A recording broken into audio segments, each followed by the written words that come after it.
Vivid verses.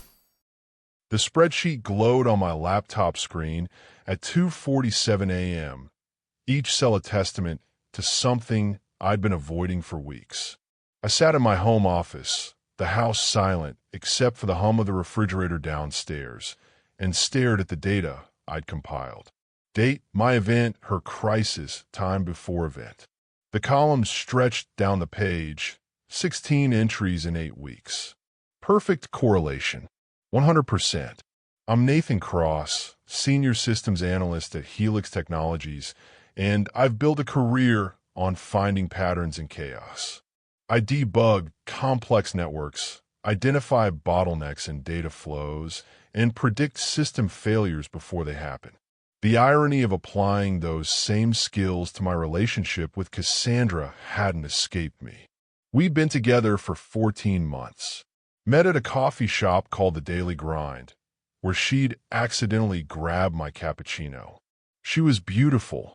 Dark hair, sharp green eyes, a laugh that felt like sunshine. The first 3 months had been effortless. She was attentive, supportive, enthusiastic about my work and my life. Then the pattern began. I traced my finger down the screen, reviewing the entries. October 3rd. Quarterly presentation to senior leadership. Her crisis, panic attack about her mother's health, demanded I come home immediately. Presentation rescheduled. October 10th, my nephew's birthday party. Her crisis, fight with her best friend, needed immediate support. Missed the party. October 18th, industry conference where I was keynoting.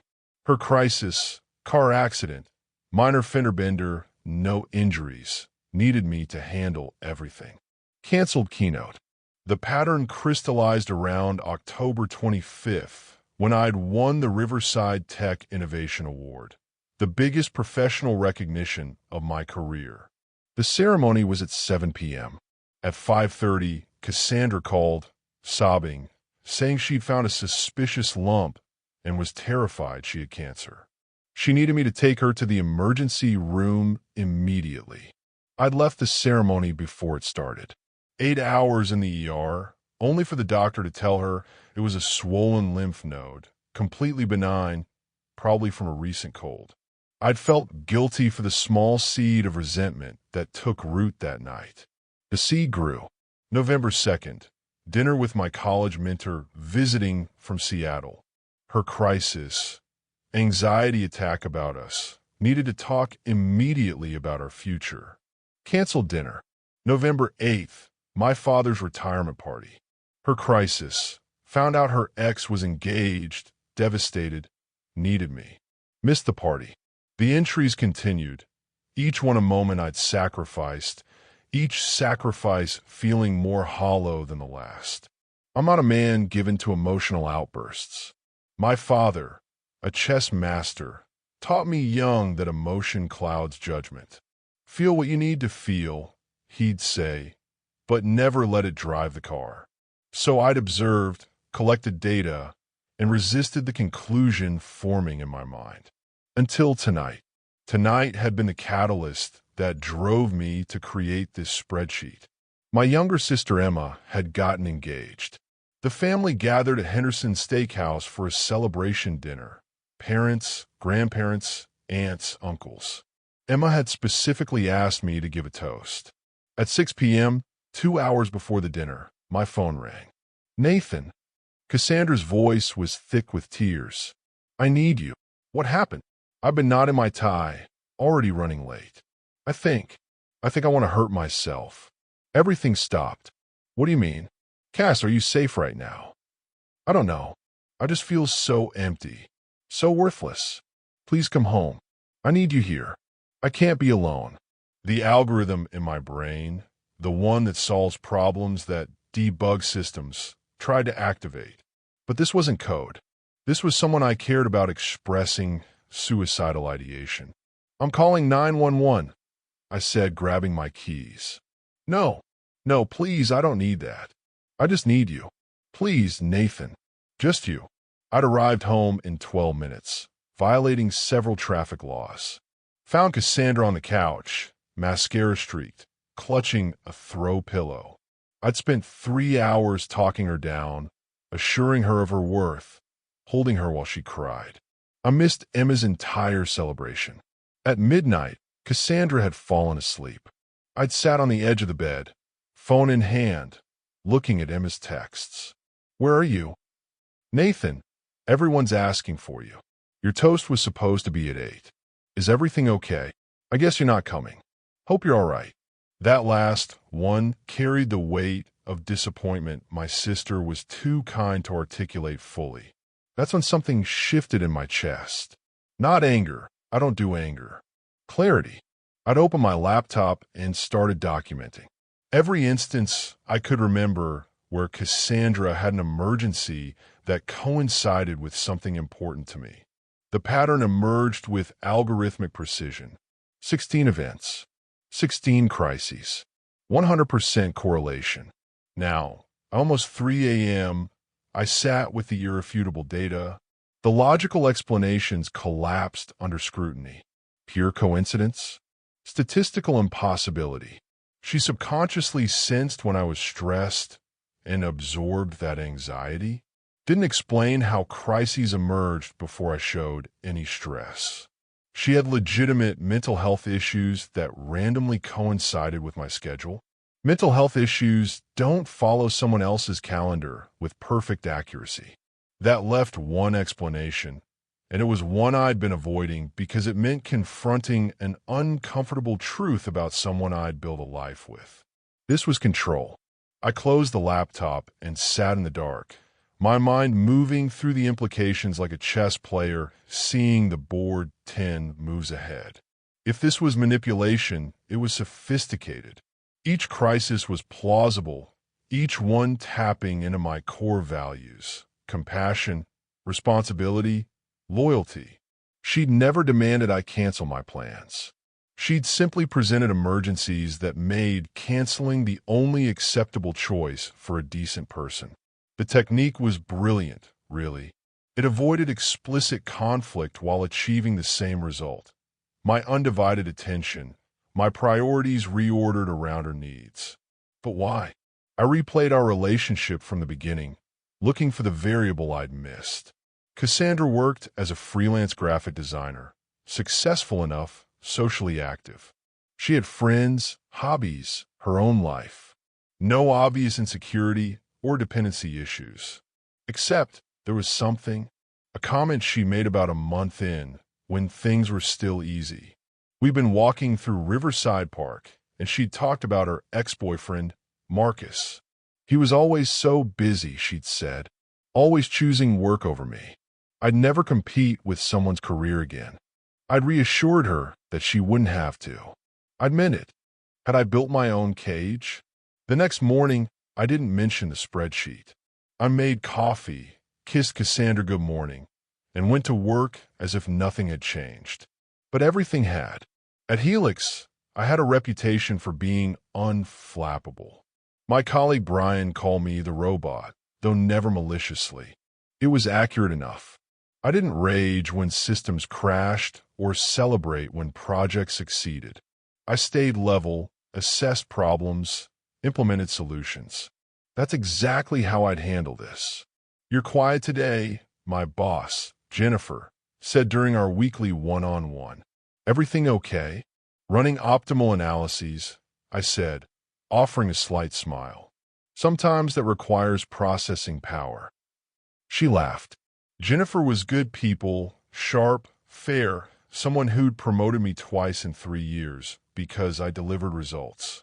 "Well, process away. But don't forget to surface for air occasionally.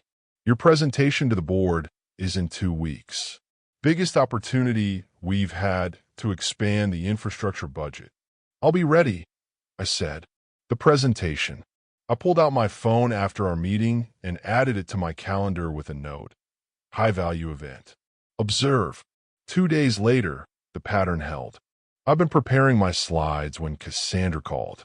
"Nathan, I need to tell you something, and I'm really scared." "Here we go." "I'm listening." "I found something. On my computer. I think someone hacked my bank account. There are withdrawals I didn't make." "I'm terrified." Someone has my information. Have you called your bank? I tried, but they said I need to come in person with documentation, and I don't know what to bring. And what if they've stolen my identity? What if? Cass. My voice was calm, clinical. What time does your bank close? 5. It's 2 o'clock. You have 3 hours.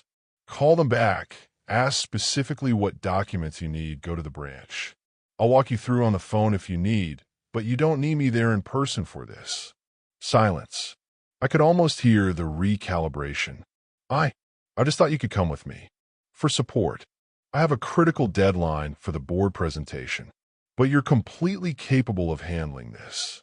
You're one of the most competent people I know. More silence. Okay, she said finally, voice smaller. I'll handle it. Call me if you need guidance on specifics. You've got this. We hung up. I added a note to my spreadsheet. Crisis defused by not complying. Observed deflation and urgency when attendance declined. An hour later, she texted, Bank said it was just some pending charges that posted weird. All good. Thanks for the confidence boost. The charges had always been legitimate. The crisis had been manufactured. I felt something then, not anger, but a kind of clinical disappointment, like finding an elegant piece of code riddled with intentional bugs. Over the next week, I ran an experiment. I mentioned casually that I had dinner plans with Brian on Thursday.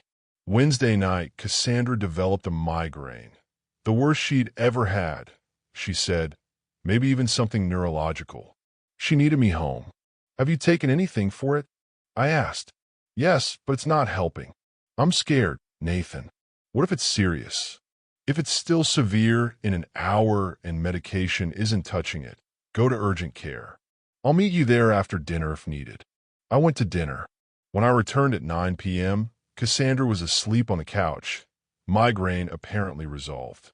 The following week, I mentioned a Saturday morning hiking trip with my old roommate, Tyler. Friday evening, Cassandra's mother called her with devastating news. The family dog was being put down, and could Cassandra please come home to Millbrook, 3 hours away, to say goodbye? I'm so sorry. I told her, genuine sympathy in my voice. That's heartbreaking. When are you leaving? She looked at me, eyes uncertain. I thought, would you come with me? I can't tomorrow. Tyler's visiting from Portland, only here for the weekend. But I can come Sunday if you need support. Never mind, she'd said, tone shifting to something brittle. I'll go alone. I shouldn't have asked. She didn't go to Millbrook. By Saturday afternoon, she texted that her mother had decided to wait. Maybe the dog would improve. The dog, I suspected, was fine. Each test confirmed the hypothesis. When I didn't comply, crises either resolved immediately or disappeared entirely. I wasn't angry with her. Anger would imply surprise, and I'd moved past surprise into the realm of analysis. This was a pattern of behavior, likely learned, possibly unconscious, definitely destructive. The question was, what now? Some men might have ghosted, or cheated, or picked a fight to force an ugly breakup. Those options violated my personal code. I don't operate in chaos. I create clarity. So I did what I do best. I prepared for the conversation. I chose Sunday afternoon. Cassandra was in good spirits, humming while she made tea in the kitchen. Sunlight streamed through the windows of my townhouse, making everything look deceptively peaceful. Cass, can we talk? I sat at the kitchen table, laptop closed in front of me. She turned, smile fading slightly. That sounds serious. It is. Sit, please. She sat, wariness creeping into her expression. I opened the laptop and turned it toward her, displaying the spreadsheet. What is this? She asked. Data, I said simply. The last 8 weeks of our relationship documented. She leaned forward, scanning the columns. I watched her face shift, confusion, recognition, defensiveness. You made a spreadsheet? About us. About a pattern I noticed. Look at the correlation, Cass. Every time I have something important, a presentation, a family event, a personal milestone, You have an emergency that requires my immediate attention. That's... She laughed, a sharp sound. That's crazy. You're analyzing me like I'm some kind of system. Systems behave predictably. So does this. I tapped the screen. 16 events. 16 crises. Perfect correlation. So what? You think I'm making things up? You think I fake panic attacks and migraines and family emergencies? I think you've developed a strategy, probably unconsciously, to ensure I prioritize you above other commitments. It's sophisticated. Each crisis is plausible. Each one targets my sense of responsibility. You never explicitly ask me to cancel. You just create situations where canceling becomes inevitable. Her face flushed. This is insane. You're accusing me of manipulating you because I needed support during actual crises. Your bank hack that turned out to be pending charges. Your mother's dog that didn't get put down.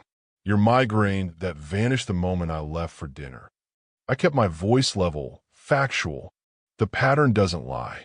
Maybe the pattern is that you're emotionally unavailable. She stood, voice rising. Maybe I have legitimate needs, and you're too busy analyzing data to actually care about me.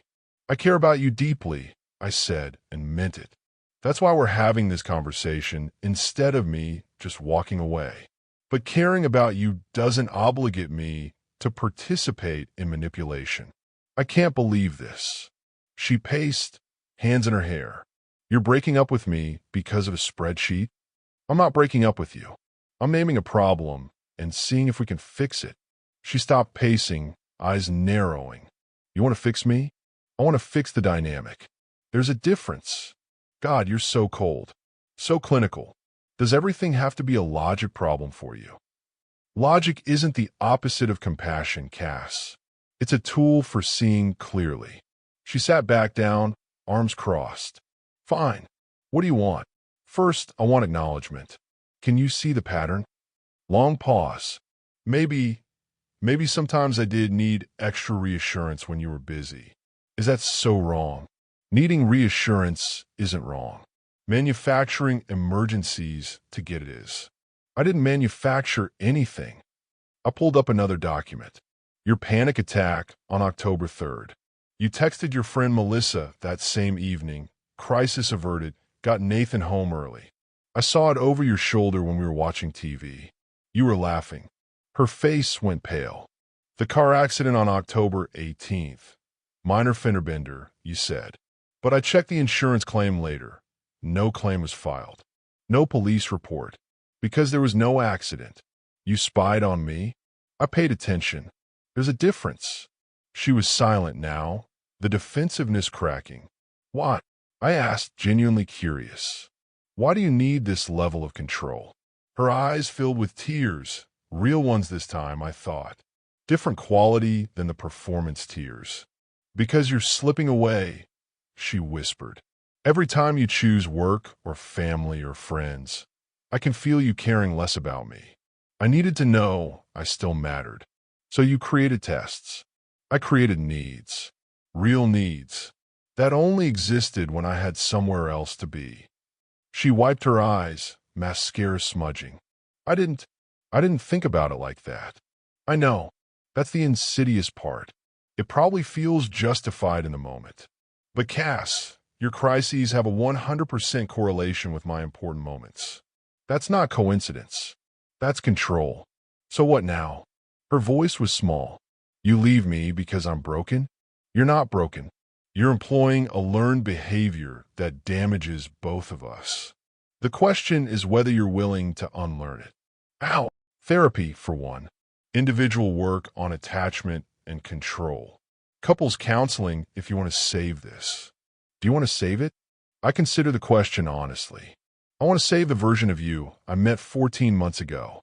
The woman who didn't need manufactured emergencies to feel secure. I don't know if she exists independently or if she was also a performance. That landed hard. She flinched. I loved you, she said. Loved. Past tense. Interesting. I believe you did. In a way you knew how. We sat in silence. The tea she'd made had gone cold. "I need time," she said finally, "to think about this." "Take it. But Cass, understand, I won't participate in the pattern anymore.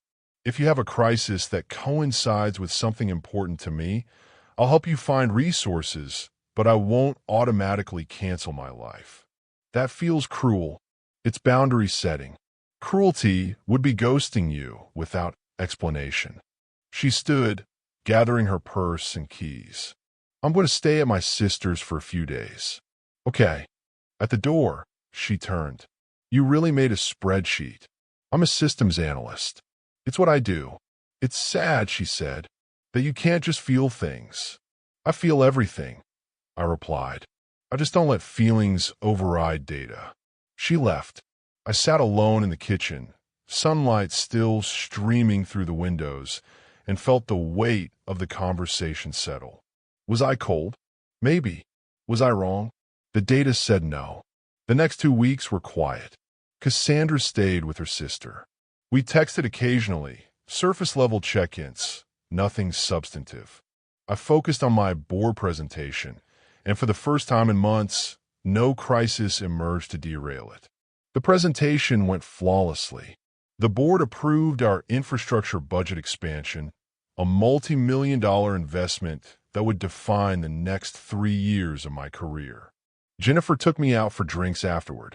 "You've been different lately," she said. "Sharper. Removed a bottleneck in my personal system," I said. She laughed. "Whatever works." That night, Cassandra called. "Nathan, can we talk?" "Of course. I've been seeing a therapist since our conversation." "That's good." She said I might have anxious attachment, that I test people to prove they'll stay. That tracks with the pattern. God, you and your patterns. But her voice was softer, almost affectionate. She also said you were right, that I was manipulating you, even if I didn't fully realize it. How does it feel to hear that? Terrible. And weirdly relieving? Like someone finally named the thing I've been doing. I waited, letting her process. "I don't know if I can change," she said, "but I want to try, if you're willing to let me." Here was the decision point. The algorithm in my brain ran scenarios.